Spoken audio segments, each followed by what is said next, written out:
광주 건물 붕괴 사고 시공사가 꼭대기층부터 철거한다는 계획을 어긴 것으로 드러났습니다. 버스 정류장 위치만 옮겼어도 피해를 줄일 수 있었다는 지적도 나옵니다. 반복되는 철거 현장 붕괴 사고에 서울시가 건축 조례를 개정하고 감리인을 두도록 했지만 조례를 어겨도 처벌할 조항은 없는 것으로 파악됐습니다. 공수처가 윤석열 전 총장을 직권남용 혐의로 정식 입건했습니다. 옵티머스 수사를 무마하고 한명숙 전 총리 사건에 부당한 영향력을 행사했다는 혐의인데 야당은 윤석열 죽이기 수사라고 비판했습니다.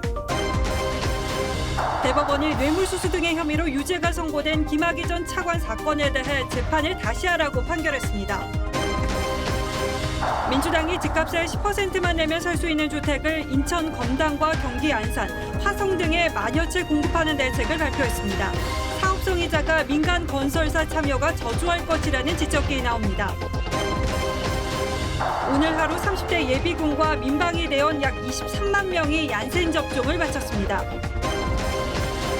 택배기사로 위장한 남성 3명이 서울 강남의 한 아파트에 진입해 집주인을 위협한 뒤 금품을 훔쳐 달아났습니다.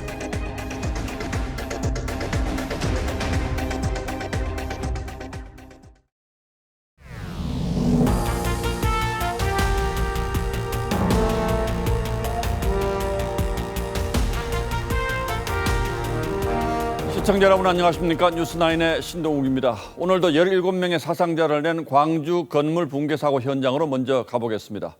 마치 썩은 고목이 쓰러지듯 건물이 무너진 원인과 관련해서 일단 무리한 철거 작업 가능성이 제기되고 있습니다. 꼭대기층인 5층이 아니라 중간층부터 철거 작업이 진행됐고 사고 당시 현장엔 감리 책임자가 없었다는 사실도 확인됐습니다. 먼저 현장에 오선열 기자가 보도하겠습니다. 붕괴 사고가 나기 2시간 전쯤 5층 건물 뒤쪽 흙더미 위로 굴삭기가 올라갑니다. 흙더미는 건물 뒤쪽에 3층 높이로 쌓여 있고 굴삭기가 건물 중간층을 뜯어냅니다. 건물은 옆에 부분은 뜯겨져 있고 앞에 부분은 그대로 있고 예고된 굉장히 시공사는 당초 건물 5층부터 철거하겠다며 지자체에 계획서를 제출했습니다. 지자체는 철거를 진행한 시공사가 해체 계획서와 달리 건물 중간층인 2, 3층부터 철거를 시작한 것으로 보고 있습니다. 어제 넘어지는 내용이나 저희도 추정하는 부분인데 밑에서 철거를 시행했지 않나 그렇게 추정하고 있습니다. 전문가들은 철거 순서를 지키지 않는 경우가 붕괴의 위험성이 높아진다고 지적합니다. 통상적으로 중간층 정도나 하부층을 기둥을 갖다가 건들게 되면 건물이 그대로 주지 않거든요. 지금 그렇게 파먹다가 이제 벽체만 남겨놓은 거예요. 건물 붕괴 당시 현장에는 안전을 관리해야 할 감리 책임자도 없었습니다. 제대로 공사가 될 것이다 안 될 것인가에 대한 판단은 초반에 대부분 이루어지기 때문에 비상주 감리로 지자체는 시공사와 감리 책임자를 이번 주 안에 형사 고발할 계획입니다. TV조선 오선열입니다. 저희 취재진이 사고 현장 주변의 시민들을 만나봤는데 무너진 건물은 며칠 전부터 이미 기울어져 있었고 언제 사고가 날지 몰라 조마조마했었다고 했습니다. 가림막 하나로 버텼다는 증언에서부터 바로 옆에 버스 정류장만이라도 미리 옮겼더라면 이런 참사는 막을 수 있었을 거란 주장도 나왔습니다. 이어서 전정원 기자가 보도합니다. 붕괴된 건물 주변 주민들은 평소 이곳을 지나칠 때마다 조마조마한 심정이었습니다. 계획적으로 했다 보니까 힘이 없으니까 이것이 막 찌개를 찍어 흔들흔들하면 흔들흔들해요 건물이. 가림막이 처지긴 했지만 불안감을 떨칠 수 없었습니다. 천막 쳐진 거나 이제 지나갈 때 저게 이쪽으로 쏟아지면 어쩔까 이런 걱정을. 건물 철거 작업이 도심 한복판에서 벌어지고 있었지만 제대로 된 안전 조치는 이루어지지 않았습니다. 무너진 건물은 폭 3m짜리 인도화 버스 정류장에 맞닿아 있었지만 가림막 외에는 아무런 안전시설이 없었습니다. 주민들은 평소 철거 현장의 소음과 먼지 때문에 민원이 적지 않았던 곳에 버스 정류장을 그대로 둔 것도 이해하기 힘들다고 지적합니다. 답이 없었잖아요. 왜 버스 정류장을 없애고 뺏었어요? 지자체는 버스 정류장을 옮기지 않은 것을 철거업체의 책임으로 돌렸습니다. 시공사에서 저희한테 협조 요청을 하게 돼 있습니다. 저희한테 협조 요청을 안 한 거였습니다. 광주광역시에서는 지난 4월 공사 중 건물 붕괴 사고로 근로자 2명이 숨졌지만 또다시 붕괴 사고가 이어지며 대형 참사를 막고 말았습니다. TV조선 전정원입니다. 이 어처구니 없는 사고로 숨진 버스 승객 9명은 어느 누구 하나 절절한 사연이 없는 사람이 없습니다. 요양병원에 면회 가던 딸, 코로나 백신 주사 맞은 어머니를 돌보고 돌아오던 딸, 늦둥이 고교생 아들에 이르기까지 그야말로 이런 날벼락이 또 어디에 있겠습니까? 희생자들의 안타까운 사연들은 고이동 기자가 취재했습니다.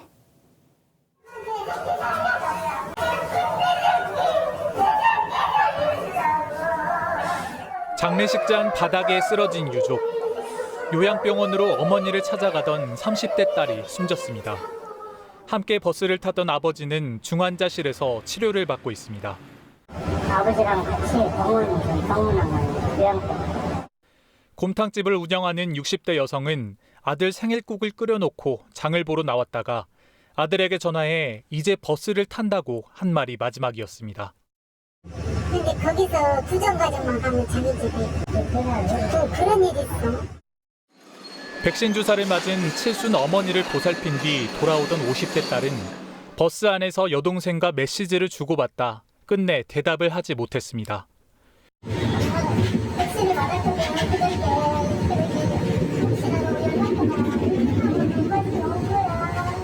동아리 후배를 만나고 귀가하던 고등학교 2학년 아들도 버스를 탔다가 돌아오지 못했습니다. 숨진 고교생은 늦둥이 외아들로 알려져 안타까움을 더하고 있습니다. TV조선 고이동입니다. 예, 지금 사고 현장은 어떨지요? 사고 현장 직접 연결하겠습니다. 박건우 기자. 네, 광주 사고 현장에 나와 있습니다. 사고가 난 지 하루가 훨씬 지났는데 아직도 수색 작업이 끝나지 않았습니까? 네, 소방당국은 오늘까지 이틀째 밤샘 수색 작업을 이어가고 있습니다. 아직까지 인명피해는 발생하지 않았지만 혹시 모를 사고에 대비해 조심스럽게 작업을 진행하고 있습니다. 도로를 메웠던 건물 잔해는 오늘 모두 제거했습니다. 시내버스 외에는 매몰된 차량이 발견되지 않았습니다. 붕괴 직전에 현장 공사 작업자들도 모두 대피한 것으로 알려져 수색 작업은 사실상 종료됐습니다. 경찰과 소방당국 등은 사고 원인을 찾기 위해 오늘 합동 현장 감식을 진행했습니다. 예, 경찰이 공사업체를 압수수색했다면서요. 네, 경찰이 오늘 압수수색한 곳은 모두 5곳입니다. 공사를 담당한 현대산업개발 현장 사무소와 철거를 담당한 시공업체, 감리업체 등입니다. 경찰은 압수한 자료를 토대로 안전규정 준수 여부와 업무상 과실 여부 등을 조사하고 있습니다. 경찰은 어제 업체 관계자와 목격자 등 13명을 소환 조사했고 이 가운데 철거업체 관계자 1명은 업무상 과실치사상 혐의로 오늘 입건했습니다. 경찰은 오늘 기존 전담 수사팀을 수사본부로 격상하고 이번 붕괴 사고는 물론 철거 관련 인허가 과정 등 재개발 사업 전반으로 수사를 확대할 방침입니다. 광주 붕괴 사고 현장에서 TV조선 박건우입니다. 공수처가 윤석열 전 검찰총장을 정식 입건해서 수사에 착수했습니다. 한 시민단체가 고발한 총장 당시의 직권남용 혐의입니다. 물론 아직은 어디까지 수사가 진행될 수 있을지 예상하기 어렵습니다. 하지만 윤 전 총장이 대선 출마 선언 시기를 저울질하고 있는 그야말로 정치적으로 매우 예민한 시기여서 파장이 만만치 않을 것으로 보입니다. 먼저 최민식 기자가 보도하겠습니다. 윤석열 전 검찰총장이 공수처에 입건된 사건은 두 가지입니다. 옵티머스 수사무마 사건과 한명숙 모해위증 교사 의혹 감찰방해 사건인데 각각 7호와 8호 사건으로 정식 분류됐습니다. 공수처는 지난 4일 이 사건을 고발한 시민단체에 이 같은 수사 결정 사실을 통보했습니다. 앞서 한 시민단체는 지난 2월 2019년 중앙지검장이던 윤 전 총장이 옵티머스 사건을 무혐의 처분해 피해 규모가 커졌다며 고발했습니다. 한 달 뒤엔 윤 전 총장이 한 전 총리 모해위증 교사 사건 감찰을 방해했다며 고발장을 또 제출했습니다. 두 사건은 모두 지난해 당시 추미애 장관이 윤 전 총장을 겨냥해 감찰을 지시했던 사건입니다. 당시 옵티머스 건은 윤 전 총장 징계 청구 이유로 넣지도 못했고 한 전 총리 사건은 윤 전 총장 징계위에서 무혐의로 결론 났었습니다. 윤 전 총장 측은 특별한 입장이 없다고 했습니다. TV조선 최민식입니다. 야권은 문재인 정부가 공수처에 집착했던 이유가 드러났다며 즉각 공세에 나섰습니다. 윤 전 총장이 어제 공개 행보를 시작했고 내일 국민의힘 당대표가 선출되는 이 미묘한 시기에 공수처 수사가 시작된 점도 예사롭지 않게 보고 있습니다. 송영길 민주당 대표가 조국 사태에 사과하면서 윤 전 총장에 대한 엄정한 수사를 촉구한 것도 야권의 비판과 맞물려 있습니다. 이태희 기자가 보도합니다. 공수처가 독립적으로 잘 판단해서 할 것이다. 잘 대처할 것으로 믿습니다. 그렇게 수사할 것으로 믿습니다. 민주당은 공수처의 윤석열 전 총장 수사를 긍정적으로 평가했습니다. 강경파인 김용민 최고위원은 용두 3일지 판도라의 상자가 열릴지 지켜보겠다며 강도 높은 수사를 압박했습니다. 야권은 윤석열 죽이기라며 목소리를 높였습니다. 윤 전 총장이 공개 행보를 통해 사실상 정치 참여 의지를 드러내자마자 제가 걸어가는 길을 보시면 차차 아시게 되지 않겠나. 여권이 공수처를 통해 견제를 시작했다는 겁니다.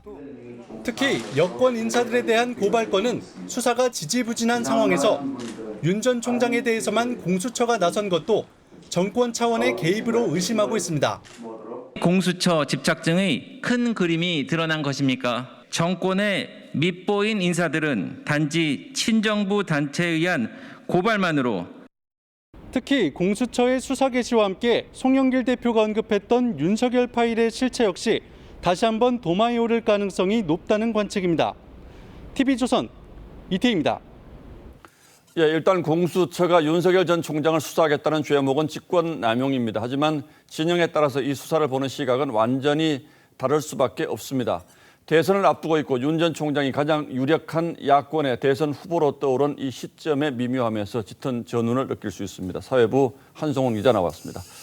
자, 한 기자, 공수처가 수사하겠다고 하는 윤 전 총장의 혐의는 구체적으로 어떤 것들입니까? 네, 먼저 옵티머스 부실 수사 논란인데요. 예. 서울중앙지검은 2019년 옵티머스 관계자들을 불기소 처분했습니다. 당시 윤 전 총장이 중앙지검장이었는데 여권에서는 윤 전 총장이 측근 변호사들의 로비를 받고 사건을 무마했다는 의혹을 제기했고 추미애 당시 장관은 감찰 지시까지 내렸었습니다. 하지만 윤 전 총장은 당시 의혹을 부인했습니다. 이거는 사건 자체가 부장전결 사건입니다. 아예 보고가 올라오진 않습니다. 그게 윤석열식. 자, 당시 추미애 장관과 윤석열 총장의 갈등이 극에 달해 있었던 시점인데 법무부의 감찰 결과는 어떻게 나왔습니까? 네, 당시 법무부 감찰까지 이어졌지만 드러난 건 없었습니다. 이 옵티머스 부실 수사 의혹은 별다른 혐의점이 나오지 않았고 또 추 전 장관이 윤 전 총장을 징계위에 회부할 때 징계 사유로도 넣지 못했습니다. 자, 그리고 한명숙 전 총리 관련 사건에서 영향력을 행사했다, 부당한 영향력을 행사했다 이 혐의도 있지 않습니까? 이건 어떤 겁니까? 네, 이 건은 지난해부터 올해 3월까지 이어져 온 사건인데요. 예. 가장 최근 사안인 임은정 대검 연구관의 의혹으로 불거졌습니다. 예. 지난 3월 임 연구관은 한명숙 뇌물 사건 수사 검사들을 모해 위증죄로 입건하려 했는데 윤 전 총장과 조남관 대검차장이 부당하게 직무에서 배제했다라는 글을 올렸습니다. 예. 여기에 추 전 장관도 SNS에 윤 전 총장이 임 연구관의 수사를 방해한다고 가세해 논란은 더 커졌습니다. 이에 대해 대검은 모든 것은 규정대로 처리했고 임 연구관 주장은 억지라고 일축했습니다. 또 검찰청 규정에 따라 고검검사급 감찰을 담당하는 감찰 3과에 배당한 것일 뿐이라고 반박했습니다. 자, 결국 보면 새로운 내용으로 공수처가 수사를 하는 건 이제 없는 셈인데 왜 지금 와서 공수처가 수사를 하겠다 이렇게 정식 입건한 건지 이것도 좀 의문스럽습니다. 네, 그렇습니다. 사실 시민단체가 이 윤 전 총장을 고발한 건 지난 2월과 3월입니다. 결국 고발이 접수된 지 넉 달이 더 지나서야 윤 전 총장을 입건한 건데요. 법조계 안팎에서는 공수처가 1호 수사로 조희연 교육감 사건을 선택해 여권의 비난을 받은 점을 주목하고 있습니다. 그러니까 이 유력한 야권 대선 주자 중 한 명인 윤 전 총장에 대한 수사에 착수하면서 양측 균형을 맞추고 존재감도 키우려는 것 아니냐 이런 분석이 나옵니다. 예, 그런 측면도 분명히 있을 수가 있겠죠. 그런데 공수처는 여기에 대해서 뭐라고 얘기하고 있습니까, 지금? 네, 그 공수처는 원론적인 입장인데요. 공수처 규칙에 따라 담당 검사가 직접 수사할 필요가 있는 사건은 입건하게 되어 있고 그 규칙대로 그 처리 결과를 고소인이나 고발인에게 통지했다는 그런 입장입니다. 예, 이 공수처 설명대로 원칙에 따라서 처리하는 것일 수도 있고 또 다른 정치적 배경이 있을 수도 있겠습니다만 앞으로 공수처가 이 사건을 얼마나 중립적이고 엄정하게 처리하는지를 지켜보면 어느 쪽인지는 곧 드러날 겁니다. 예, 한송훈 기자 잘 들었습니다. 대법원이 뇌물수수 등의 혐의로 항소심에서 유죄가 선고된 김학의 전 법무부 차관의 사건을 다시 재판하라고 돌려보냈습니다. 유죄의 근거가 된 증인의 법정 진술을 신뢰할 수 없다는 게 이유인데 대법원은 보석 신청도 받아들여서 김 전 차관은 곧바로 풀려났습니다. 왜 이런 판단이 나온 건지 장윤정 기자가 설명하겠습니다. 김학의 전 차관이 서울구치소 문 밖으로 걸어 나옵니다. 대법원의 보석 결정으로 구속 8개월 만에 풀려난 겁니다. 두 번째 석방되셨는데 어떻게 생각하세요? 별장 성접대 의혹을 받아온 김 전 차관은 뇌물 혐의 등으로 기소돼 항소심에서 징역 2년 6월에 실형을 선고받고 법정 구속됐습니다. 하지만 대법원 3부는 김 전 차관의 뇌물 혐의 일부를 파기하고 윤중천 씨에게 뇌물과 성접대를 받은 혐의에 대해서는 공소시효가 지났다는 이유 등으로 원심의 무죄와 면소 판결을 확정했습니다. 재판부는 항소심 유죄 판결의 이유인 최모 씨의 증언을 믿기 어렵다고 봤습니다. 대법원은 법정 증인신문 전에 검찰이 최 씨를 면담했고 이후 최 씨가 김 전 차관의 불리한 증언을 했다며 증인 회유나 압박 등의 영향을 받아 진술을 변경했을 가능성을 배제하기 어렵다고 했습니다. 면담 과정에서 회유나 압박, 암시 등으로 영향을 미치지 않았음을 증명해야 증인의 법정 진술을 신빙할 수 있다는 내용의 최초 판결입니다. 김학의 수사팀은 증인 사전 면담은 검찰 사건 사무 규칙에 근거한 적법한 조치였고 회유나 압박은 전혀 없었다고 했습니다. TV조선 장윤정입니다. 민주당의 이른바 송영길표 주택 공급 대책이 발표됐습니다. 집값의 10%만 있어도 내 집 마련이 가능한 주택을 수도권에 10,000가구가량 공급하겠다는 계획입니다. 집 없는 서민들 입장에서는 솔깃한 얘기지만 현실성이 의문스럽다는 지적도 적지 않습니다. 더 구체적인 내용은 윤수영 기자가 설명하겠습니다. 민주당 부동산 특위는 정부, 해당 지자체와 협의를 끝냈다며 인천 검단과 경기도 파주, 시흥 등 총 6곳에 1,785가구를 공급할 것이라고 밝혔습니다. 분양가가 5억 원이라면 처음엔 10%인 5천만 원만 내고 주변 시세의 80에서 85% 수준의 임대료를 내고 살다가 10년 후 4억 5천만 원을 더 내면 소유권을 갖는 누구나 집 사업입니다. 집값이 오르면 시세 차익을 입주자가 갖게 되고 집값이 떨어지면 집을 사지 않아도 됩니다. 민주당은 올해 안에 사업자 선정을 마치고 내년 초 분양에 나설 계획입니다. 집값의 6에서 16%로 10년간 장기 임대 거주한 후 최초 입주 시 가격으로 분양받을 수 있도록 공급을 늘리는 건 반가운 일이지만 집값 급등을 막기엔 규모가 작고 민간 사업자 참여가 저조할 수 있다는 지적이 나옵니다. 업계 관계자는 시세 차익은 입주자가 다 가져가는 구조라 사업자를 구하기 쉽지 않을 것이라고 했습니다. 결국 공적 자금으로 사업자의 이익을 보장해야 할 거란 전망이 나옵니다. 싸게 내놓기 위해서는 부담을 해야 돼요. 그 보증 관계에서는 국가의 돈이 들어간다는 것들이죠. 민주당은 이와 별도로 화성과 양주 등 2기 신도시 내 개발 유보 지역에 5,800호 공공분양 계획도 밝혔는데 지역 주민들의 반발을 극복하는 게 관건으로 지적됩니다. TV조선 윤수영입니다. 코로나19 백신 1차 접종자가 1,000만 명을 넘었습니다. 오늘부터는 한 번만 맞으면 되는 얀센 백신 접종도 시작됐습니다. 첫날 예비군과 민방위 대원 등 약 23만 명이 접종했는데 코로나를 취재하는 저희 박상준 기자도 신청을 해서 이 백신을 맞았다고 합니다. 서울 시내의 한 병원. 접종 대기자들로 북적입니다. 대부분이 얀센 백신을 맞으려는 30, 40대 남성입니다. 이들과 함께 접종을 기다렸습니다. 순서가 되자 문진표를 작성한 뒤 간단한 예진을 받고 백신을 맞았습니다. 뻐근하고 오늘은 샤워하지 마시고요. 실제 독감 백신처럼 접종 부위가 뻐근한 점 외에 별다른 증상은 없었습니다. 네, 접종한 지 15분이 지났는데요. 특별한 이상 반응은 나타나지 않고 있습니다. 접종 확인서 발부를 끝으로 약 30분 만에 모든 절차는 끝났습니다. 얀센 접종 첫날, 예비군과 민방위대원 등 예약자 89만 명 가운데 23만 명이 접종을 마쳤습니다.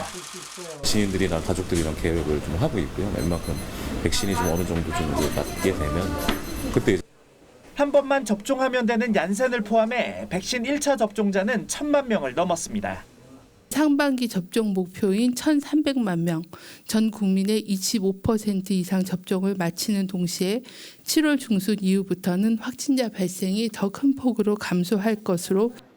방역당국은 다만 아스트라제네카 백신의 경우 50만 회분이 부족해 얀센을 포함한 잔여 백신을 활용해 고령층 접종을 최대한 이달에 끝내겠다고 했지만 일부는 다음 달로 미뤄질 수 있다고 밝혔습니다. TV조선 박상준입니다. 철거 건물 붕괴 관련 뉴스로 다시 이어갑니다. 어제 참사 뒤 저희 취재진이 서울 시내 철거 현장을 둘러봤습니다. 반복되는 사고에 지난 5월부터는 모든 건축물 철거 시 구청 등의 건축물 해체 허가를 받게 했는데 과연 허가를 받은 걸까 싶은 상황이 벌어지고 있었습니다. 한 초등학교 인근 철거 현장에는 가림막 하나 없이 테이프 한 줄이 철거 중임을 알리고 있었습니다. 정준영 기자가 둘러봤습니다. 건물 밖으로 쇠 파이프와 함께 뜯담한 나무 판자가 널브러져 있습니다. 초등학교 바로 옆이지만 가림막은커녕 출입 통제 테이프가 고작입니다. 초등학교 건너편 공사 현장입니다. 허가 신청 없이 해체 작업을 하다가 이틀 전 구청으로부터 중지 명령을 받았습니다. 한 남자 어린이는 머뭇거리다가 트럭 사이로 지나갑니다. 다닐 수가 없어요. 길이 아이들이 다니기는 위험해서 학교 가려면 이 길밖에 없는데. 지난 4월 30일 철거 중인 건물이 무너져 50대 근로자가 숨졌던 서울 성북구 장이 19역 현장. 사망 사고까지 발생했지만 현장을 지나는 사람들을 위한 안전장치는 천으로 된 가림막뿐입니다. 지금 똑같은 환경이잖아요. 근데 지금 안전 관리하는 사람이 다 한 명도. 서울 대연동의 7층짜리 상가 건물 철거 현장도 천막 수준의 가림막만 둘렀습니다. 안쪽에서는 포크레인을 맨 위층에 올려 부수며 내려가는 작업이 한창입니다. 안전 문제가 끊임없이 제기된 공법이지만 시간과 비용을 줄일 수 있다는 이점 때문에 철거 현장의 단골 공법이 됐습니다. 차가 큰데도 해야 되고 뭐 드라이브 해야 되고 뭐 떨어진 거 있으면 옆으로 피해도 가는 거고. 마구잡이 철거에 안타까운 희생까지 이어지고 있지만 공사 현장의 안전 불감증은 여전했습니다. TV조선 정준영입니다. 그런데 철거 현장 붕괴 사고 잊을만 하면 다시 발생하곤 했습니다. 사고가 날 때마다 재발을 막겠다고 이 새로운 법규를 만들지만 사고는 되풀이됐습니다. 왜 그런지 오늘 포커스는 반복되는 철거 현장 붕괴 사고에 맞췄습니다. 건물 잔해로 뒤덮인 붕괴 현장. 수색 작업이 한창입니다. 2017년 1월 서울 낙원동 호텔 철거 현장에서 1층 바닥이 무너져 내려 근로자 2명이 숨졌습니다. 36개였어야 할 공사장 지지대는 3개뿐이었죠. 바닥이 붕괴되었다고만 지금 얘기를 하고 있습니다. 정확한 내용은 아직. 수습에 나선 서울시는 건축 조례를 개정하고 감리인을 두도록 하는 철거 심의제를 도입했습니다. 하지만 이듬해 6월 서울 신대방동에서 또다시 4층 건물이 철거 중에 무너져 근로자 1명이 다쳤습니다. 딱 소리가 나서 밖에 나가보니까 하늘이 그냥 뿌연 모래 그리고 오토바이도 한 대 누워 있었고. 조례를 어겨도 처벌 조항이 없었던 탓입니다. 지키지 않고 해체 공사를 해도 당국이 좀 배제할 방법이 따로 없는 건가요? 그렇죠. 왜냐하면 건축물은 없어져 있기 때문에 어떤 식으로 철거했다라는 것은 알 수가 없게 되는 것이죠. 연이은 사고에 국회가 2019년 4월 철거 공사장 관리를 강화하는 법안을 통과시켰지만 불과 석 달 뒤 서울 잠원동에서 철거 중인 건물이 또 무너졌습니다. 천국 치는 것처럼 우두두두두두두두두 하면서 이게 이렇게 무너진 게 아니라 이게 빵 무너진 게 아니라 후사가 밀려나는 것처럼 산단처럼. 앞선 사고 때처럼 지지대는 부족했고 상층부는 그대로 둔 채 하층부만 철거해서 일어난 인재였습니다. 3명이 목숨을 잃었습니다. 안전 전문가 구조기술사들인데요. 그 사람들이 배치가 돼가지고서 적절한 조치를 취해가면서 일을 해야 되는데 만연한 안전 불감증에 법 따로 현장 따로가 계속된다면 닮은 꼴 사고는 해마다 반복되지 않을지. 뉴스나인 포커스였습니다. 서울 강남의 한 아파트에 택배기사로 위장한 3인조 강도가 진입해 이 반품 물건을 요구하더니 금품을 훔쳐 달아났습니다. 이들은 대담하게 엘리베이터를 이용했습니다. 한지은 기자입니다. 어제 낮 2시쯤 서울 개포동 아파트 단지에 수상한 남성 3명이 들어왔습니다. 흰색 모자와 검은색 모자를 나눠 쓴 3인조 일당은 미리 역할을 나눈 듯 치밀하게 움직였습니다. 한 명이 먼저 당시 이삿짐을 나르느라 열려 있었던 1층 공동 현관문으로 들어가 몰래 침입했고 2명은 잠시 뒤 뒤따라 들어와 합류했습니다. 대담하게 엘리베이터를 타고 범행 장소 앞에 모인 이들은 반품할 택배를 가지러 왔다며 현관문을 열게 한 뒤 흉기로 위협해 금품과 휴대전화를 훔쳐 달아났습니다. 도주할 땐 비상계단을 이용하는 치밀함도 보였는데 이들이 범행에서 도주까지 걸린 시간은 불과 35분밖에 되지 않았습니다. 금품을 훔친 일당은 왔던 길로 되돌아 달아났는데 CCTV가 최소화된 동선이었습니다. 경찰은 주변 CCTV 분석을 통해 3인조 특수강도 용의자의 행적을 추적 중입니다. TV조선 한지은입니다.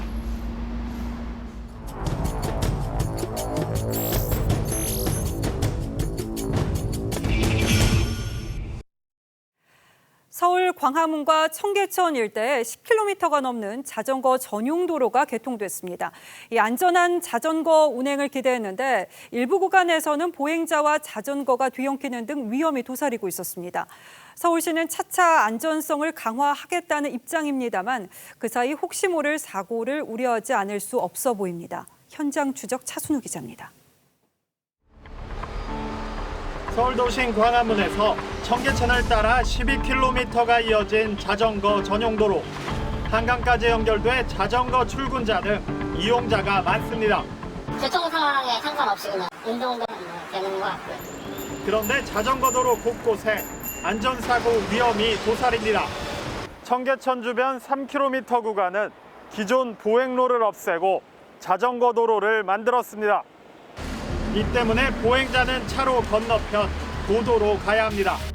하지만 적치물과 차량 등이 뒤엉켜 보기에도 복잡하고 많은 보행자가 이전처럼 자전거 도로로 다닙니다.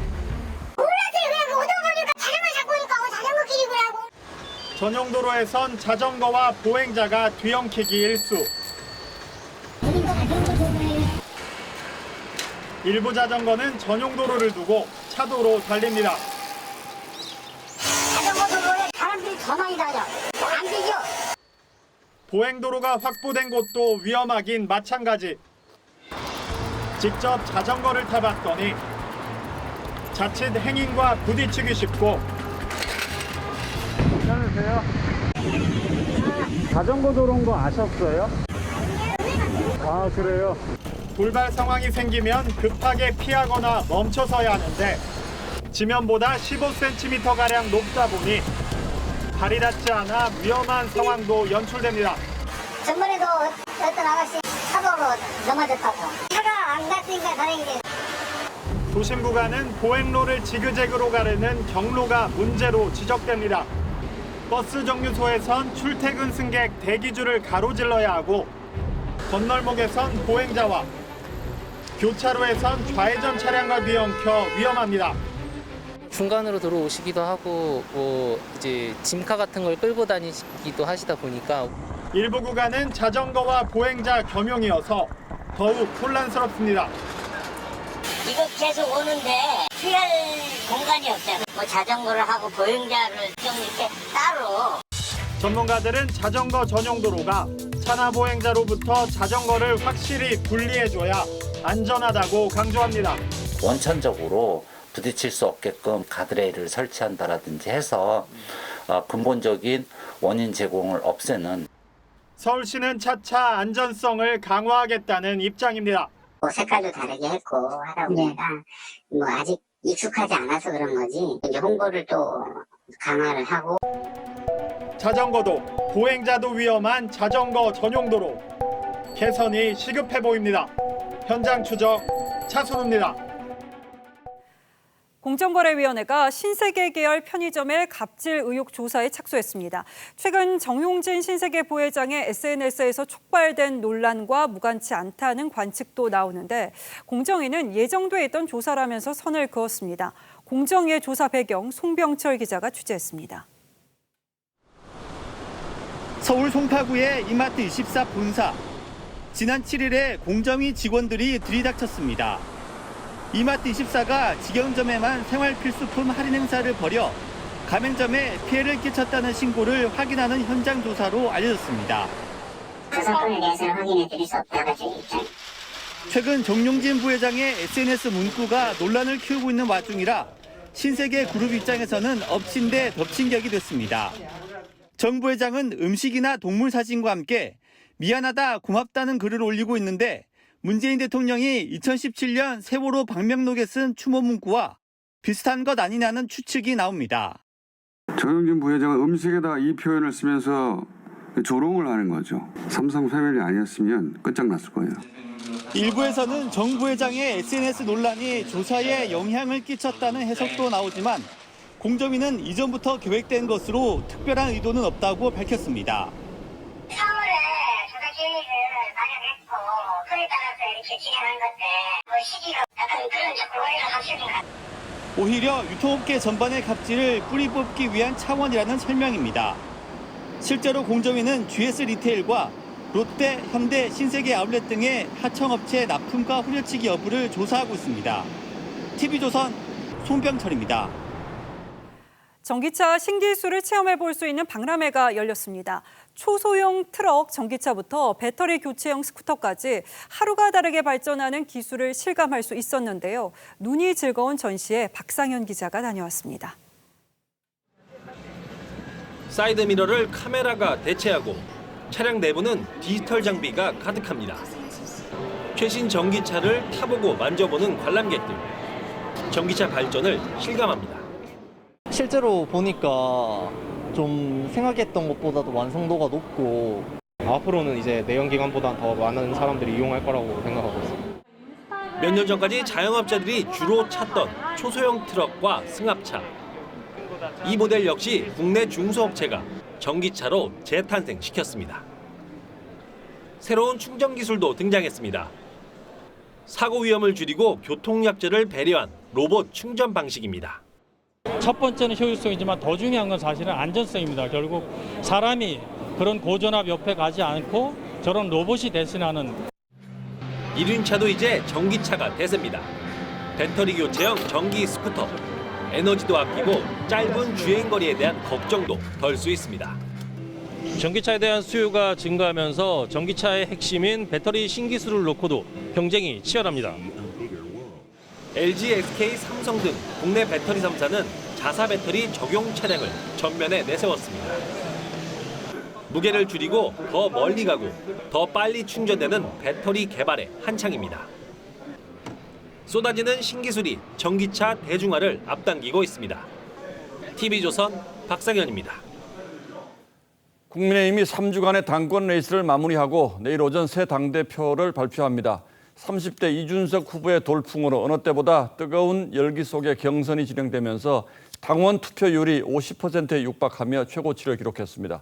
현재 판세로는 이 후보가 아무래도 앞서는 분위기지만 나경원 후보 측도 당원들의 지지가 결집되고 있다면서 승리를 자신했습니다. 박경준 기자가 보도합니다. 나흘에 걸친 국민의힘 전당대회 당원 투표율은 최종 45.36%를 기록했습니다. 모바일 투표가 도입된 이후 가장 높았던 2019년 25.4%를 크게 웃도는 역대 최고치입니다.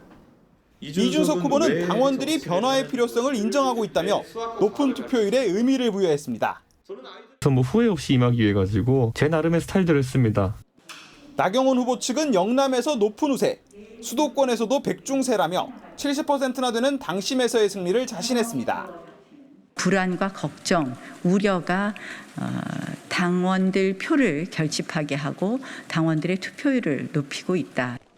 주호영 후보 측은 진인사 대천명이라는 입장을 내놨습니다. 후보들은 어젯밤 마지막 TV 토론에서도 거친 설전을 벌였습니다. 나 후보가 이 후보의 언변이 굉장한 리스크라고 하자 이 후보는 막말 프레임을 씌운다고 반발했고 주 후보는 가시도친 설전이 불편하다며 자제를 촉구했습니다. 내일 전당대회에서는 새 대표와 함께 5명의 최고위원 당선자도 함께 발표됩니다. TV조선 박경준입니다. 야권에 분 청년 열풍의 여당인 민주당도 흔들리고 있습니다. 여당 대선 주자 가운데 유일한 70년대생인 박용진 의원이 여권 후보 지지율 조사에서 5%를 넘기며 여권 내 거물들과 엎치락뒤치락하는 모습을 보이고 있습니다. 이런 흐름이 여당 후보군의 지각 변동으로 이어질 수 있을지 관심이 쏠리고 있어서 최주원 기자가 박 후보를 직접 만났습니다. 김대중 정부에서 원외 당 대변인으로 정치에 입문한 박용진 의원은 국회의원이 되기까지 어려움이 적지 않았습니다. 나이가 어려서 엄청 구박도 받고 소외도 받고 저도 그래요. 배지 달지 못하고 40 초반부터 민주당의 원외 대변인. 조국 사태를 비롯해 다양한 이슈에서 소신 발언을 이어온 박 의원은 젊은 사람들에게 기회를 주지 않는 기성 정치가 변화를 압박받고 있다며 뻔한 선거는 대선 필패라고 했습니다. 야당이 새로운 인물과 새로운 진법으로 밀고 나오면 변화하지 않고 가만히 있으면 여기는 지는 거예요. 뻔한 인물, 뻔한 구도, 뻔한 전술로 나가면 지는 거죠.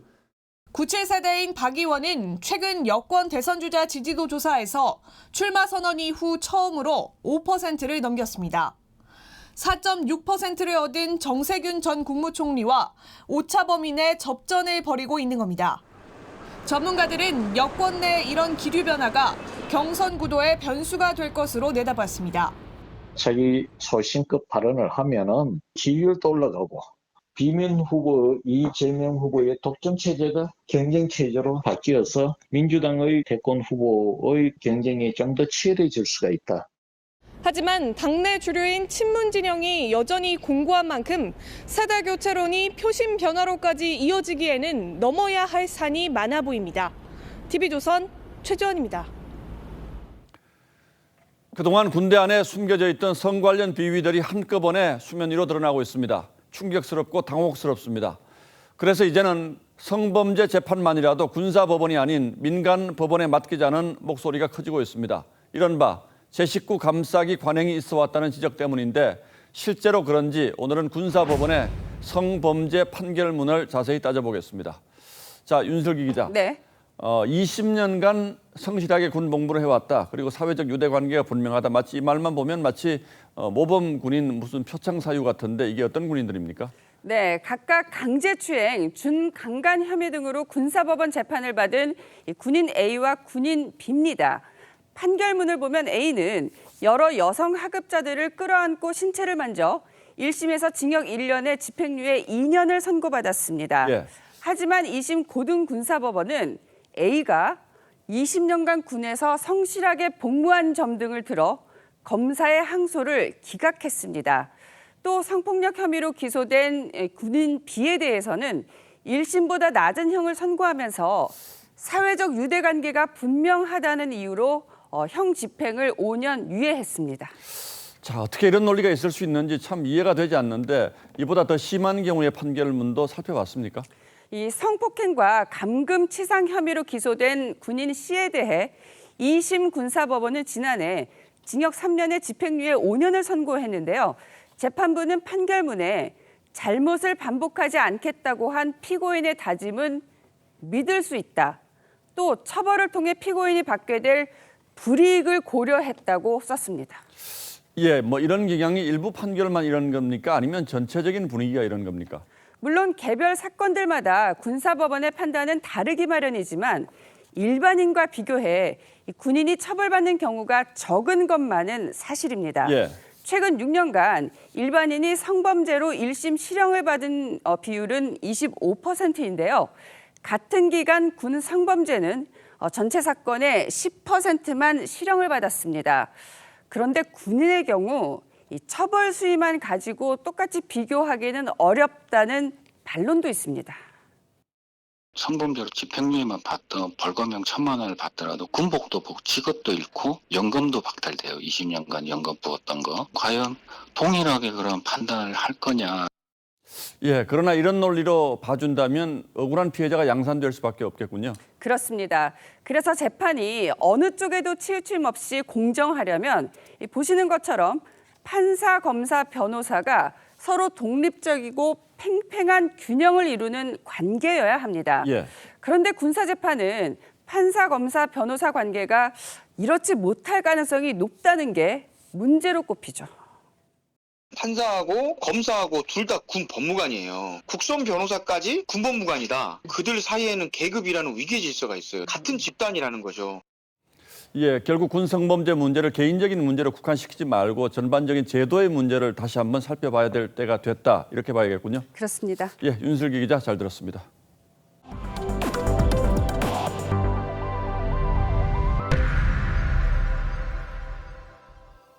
난폭 운전을 하다 적발된 남성이 2개월 된 아기를 안고 도망치다가 경찰 추격을 피하려고 아기를 경찰에 던졌습니다. 다행히 아기는 다치지 않았는데요. 2개월 된 아이도 아무것도 모르지만은 않았을 겁니다. 이유진 기자입니다. 차선과 신호를 무시한 채 질주하는 차량. 경찰이 사이렌을 울리며 뒤쫓아 다른 차를 들이받으면서 도주합니다. 차량을 멈추게 하는 장치도 소용이 없고 경찰차가 추돌해도 멈추질 않습니다. 헬기까지 동원해 40여 분간 추격전을 벌인 끝에 도주 차량이 멈추고 한 남성이 내립니다. 남성은 생후 2개월 된 아들을 데리고 있었습니다. 그런데 궁지에 몰리자 경찰이 향해 아들을 던져버리고 도망쳤습니다. You know, not a little toss or anything. He just turned around and overhand threw this 2-month-old at me from about 6 feet away. 천만 다행으로 경찰이 잘 받아내 아기는 무사했습니다. 아기를 버리고 도주한 무정한 아버지 32살 헨리 제임스 3세는 격렬한 저항 끝에 체포됐습니다. 아기는 보호기관으로 옮겨졌습니다. 체포 당시 제임스에게선 술 냄새가 많이 났다고 경찰은 전했습니다. 제임스는 강도와 절도 등의 전과가 있었습니다. 제임스는 난폭 운전 외에 아동 학대 혐의가 더해져 구속됐습니다. TV조선 이유진입니다. 민주화를 위한 미얀마 시민의 목숨을 건 투쟁이 벌써 넉 달이 지나가고 있지만 해결 기미가 보이지 않는데요. 문화계에서는 사진전, 음원 발매 등 미얀마를 돕기 위한 움직임이 이어지고 있습니다. 임서인 기자입니다. 웃음기 어린 가늘고 긴 눈, 장난스럽게 우물인 입꼬리까지. 천진난만한 아이의 얼굴, 반달처럼 휜 할머니의 눈매도, 다부진 입술도 부처상의 얼굴과 절묘하게 어우러집니다. 각양각색의 모습을 띤 미얀마의 부처상과 현지 사람을 대조한 작품전입니다. 순수하고 선한 미얀마 사람들에 반한 작가가 미얀마를 오가며 촬영했습니다. 타인의 고통에 대해서 공감할 줄 알고 남들을 도울 줄 알고 이런 분들인데, 그래서 그런 사람들이 그런 고통을 받는 것이 더 가슴 아프죠.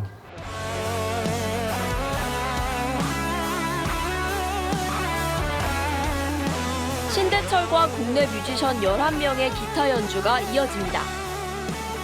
미얀마 사람들을 위한 음악으로 제목은 스타라이트.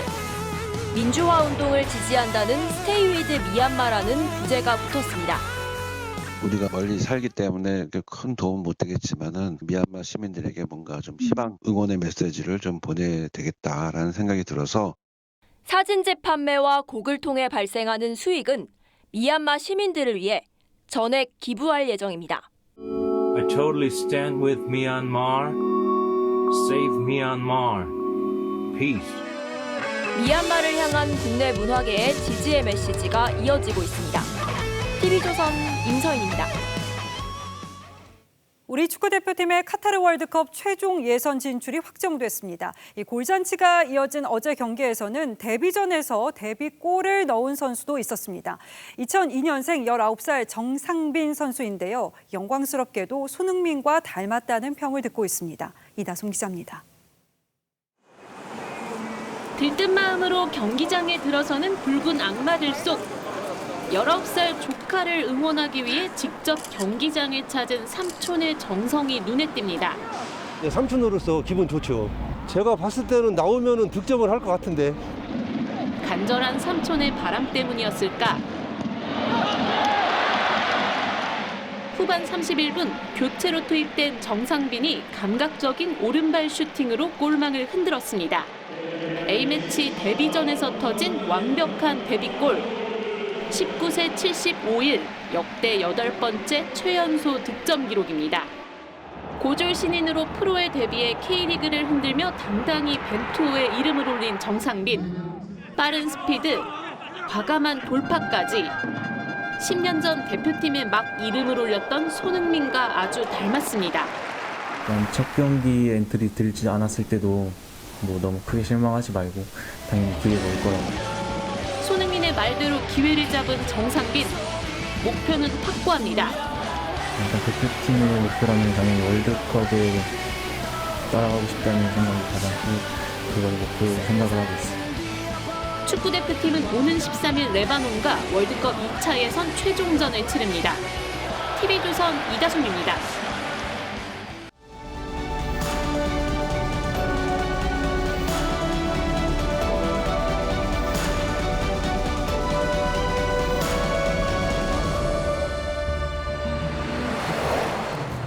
고 박종철 군이 경찰 물고문으로 숨진 뒤 진실이 밝혀지는 과정을 그린 영화 1987입니다. 3년 전 경찰청 간부 200여 명이 이 영화를 단체로 관람했습니다. 검경 수사권 조정이 진행되던 때여서 부끄러운 과거를 반성하고 개혁 의지를 다지자는 자리였죠. 객석에서 무겁게 침묵하던 경찰관들이 이 장면에서 실소와 탄식을 터뜨렸습니다. 조사관이 책상을 조사관이 책상을 탁 치니 억하고 쓰러졌답니다. 당시 경찰은 자체 조사를 자청해서 경위와 경사계급의 말단 2명만 고문에 가담했다고 발표했습니다. 결국 검찰이 재수사에 나서 고문을 주도한 대공수사처장과 축소 은폐한 치안본부장을 법정에 세웠습니다. 총대를 맸던 두 경찰관에게는 그에게 돈을 건넨 사실도 드러났습니다. 사건 무마와 꼬리 자르기의 결정판이었던 겁니다. 지금 그게 말이 됩니까? 그때 경찰의 첫 발표장에서 기자들 표정을 다시 떠오르게 하는 경찰 발표가 나왔습니다. 모든 대상자는 외압 청탁 영향 행사에 대해서 그런 사실 없음을 진술하였습니다. 이용구 전 차관 폭행 사건을 자체 조사한 지 넉 달 만에 나온 결론이 이렇습니다. 담당 경찰 혼자서 사건을 축소해 덮었다는 거죠. 서장을 비롯한 관할서 간부들은 이 전 차관이 공수처장 후보로 거론된다는 사실을 알고도 경찰청 훈령까지 어기며 보고하지 않았다고 합니다. 상식적으로 납득이 된다는 분이 얼마나 될까요? 경사계급의 일선 수사관이 특수직무유기라는 무거운 법적 처벌 위험까지 감수하며 혼자서 봐주기 수사를 했다는데 고개가 끄덕여진다는 분들은 또 몇이나 될까요? 때마침 이 전 차관이 사건 직후 당시 추미애 법무장관 보좌관과 수차례 통화한 정황도 알려졌습니다. 이건 또 무슨 뜻일까요? 청와대는 어디까지 알고 이 전 차관을 법무차관에 내정했던 걸까요? 아직 진실은 다 밝혀지지 않았습니다. 다만 경찰 수사 발표가 너무 많은 의문을 남겼다는 건 부인하기 어렵습니다. 일개 차관 인사 하나를 두고 웬 호들갑이냐고 하실지도 모르겠습니다. 그러나 하나를 보면 열을 알 수 있다고 했습니다. 무말한 한자말은 만질무에 문지를 말을 씁니다. 이를 적당히 주물러서 어물어물 덮어버린다는 뜻이죠. 시중에 속된 말로 마사지를 한다는 말이 그래서 나왔습니다. 하지만 아무리 마사지를 해도 엔간히 모양은 갖췄어야죠. 말단 한 명에게 모든 책임을 준 경찰을 보며 3년 전 단체 영화 관람은 왜 했는지 다시 고개가 갸웃거려집니다. 6월 10일 앵커의 시선은 그게 말이 됩니까? 였습니다.